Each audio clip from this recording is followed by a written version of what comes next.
पत्नी के साथ जबरन नेचुरल सेक्स मामला, पति को बरी करने के छत्तीसगढ़ हाई कोर्ट के फैसले का क्या होगा असर। छत्तीसगढ़ हाई कोर्ट ने मैरिटल रेप के एक मामले में 10 फरवरी को फैसला सुनाते हुए कहा कि पति का पत्नी के साथ जबरन अप्राकृतिक यौन संबंध बनाना सजा के दायरे में नहीं आता है। हाई कोर्ट के इस फैसले से मैरिटल रेप और बिना सहमति से बनाए गए अप्राकृतिक यौन संबंधों को लेकर भारत के कानून में मौजूद खामियों पर एक बार फिर चर्चा तेज हो गई है।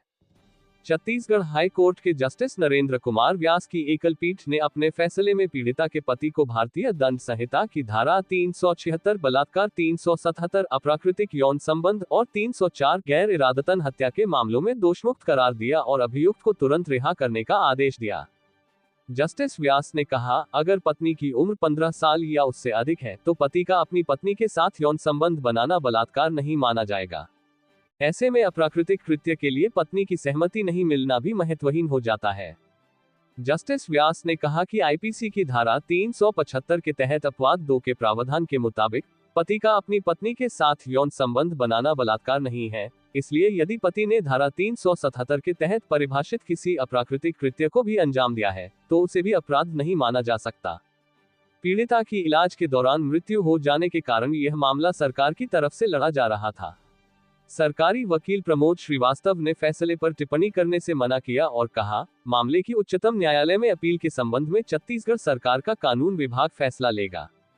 वहीं कोर्ट के फैसले के बाद छत्तीसगढ़ हाई कोर्ट के वकील जयदीप यादव ने बीबीसी से कहा, असल में ये फैसले किसी न किसी रूप में पतियों द्वारा जबरन यौन संबंध बनाने की कोशिशों को बढ़ावा देते हैं, क्योंकि इसके बदले में उन्हें कोई सजा या दंड नहीं मिलेगा। पति होने के नाम पर किसी महिला के साथ जानवरों जैसा व्यवहार करना स्वीकार्य नहीं हो सकता।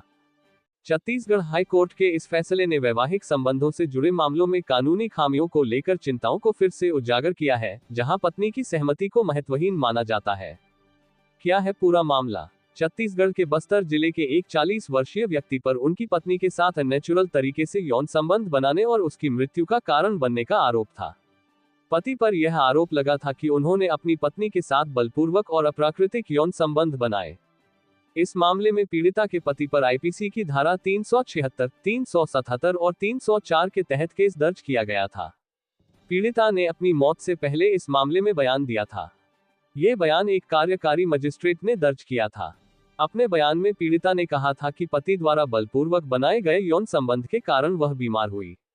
मई 2019 में जिला न्यायालय ने पीड़िता के पति को बलात्कार, अप्राकृतिक कृत्य और गैर इरादतन हत्या के लिए दोषी ठहराया और उन्हें 10 साल के कठोर कारावास की सजा सुनाई।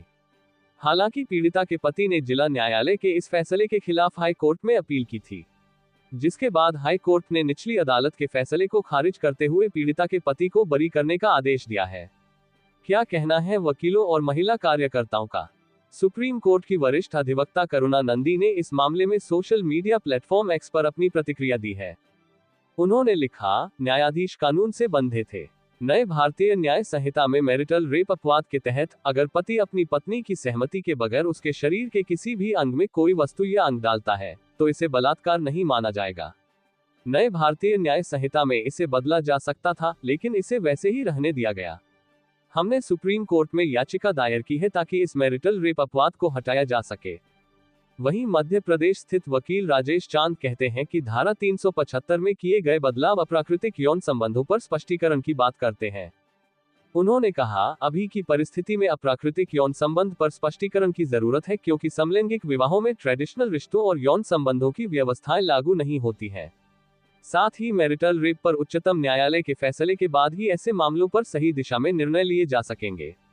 महिलाओं और बच्चों से जुड़े मामलों पर कानूनी लड़ाई लड़ने वाली वकील राधिका थापर का कहना है कि ऐसे फैसलों से पितृसत्तात्मक समाज से महिलाओं को आजादी नहीं मिल पाएगी और इस फैसले को देखने पर यह स्पष्ट होता है कि महिलाएं सिर्फ एक वस्तु के रूप में ही रह गई है। राधिका कहती हैं, ऐसे फैसले मैरिटल रेप को पति और पत्नी के संबंधों तक ही सीमित कर देते हैं और ये फैसले मैरिटल रेप पर जागरूकता फैलाने की विपरीत काम करते हैं। वह कहती हैं, इस मामले में सारे सबूत होने के बावजूद ऐसा फैसला आना दुर्भाग्यपूर्ण है। ये कहीं ना कहीं मैरिटल रेप को साधारण कृत्य के स्तर पर लाकर खड़ा कर देता है। इस मामले में कानून के दायरे में पीड़िता के पति को इस कृत्य के लिए सजा सुनाई जा सकती थी। महिला सशक्तिकरण के लिए काम करने वाली एक गैर सरकारी संस्था RIT फाउंडेशन की संस्थापक डॉक्टर चित्रा अवस्थी कहती हैं, महिलाएं शादी में होने वाले यौन उत्पीड़न के मामलों में कई बार आवाजें उठा चुकी हैं। अब जरूरत है कि रेप से जुड़े कानूनों पर दोबारा से काम किया जाए। ऐसे फैसलों से कोर्ट में दर्ज मैरिटल रेप के मामलों पर भी असर पड़ता है। महिला किसी की संपत्ति और खिलौना नहीं है जिसके साथ कुछ भी किया जा सकता है। नए कानून में भी कोई राहत नहीं। 1 जुलाई 2024 से लागू हुई भारतीय न्याय संहिता BNS जो IPC की जगह लेती है, उसमें भी वैवाहिक बलात्कार को अपराध नहीं माना है। BNS में धारा 377 जैसा कोई प्रावधान नहीं है जो गैर सहमति से किए गए अप्राकृतिक यौन संबंध को अपराध घोषित करता हो। केंद्र सरकार का ये भी तर्क है कि वैवाहिक संबंधों में बलात्कार जैसे कठोर दंडात्मक प्रावधान लागू करना अनुचित और व्यापक सामाजिक वैधानिक प्रभाव डाल सकता है। छत्तीसगढ़ हाई कोर्ट का ये फैसला महिलाओं के यौन स्वायत्तता और अधिकारों पर जोर देने वाले सुप्रीम कोर्ट के कई हालिया फैसलों के बावजूद वैवाहिक संबंधों में पत्नी की सहमति को महत्वहीन बनाता है। मैरिटल रेप पर उच्चतम न्यायालय का फैसला आने तक ये सवाल लगातार बना हुआ है कि क्या पति को पत्नी के साथ जबरदस्ती यौन संबंध बनाने पर कोई सजा नहीं मिलेगी।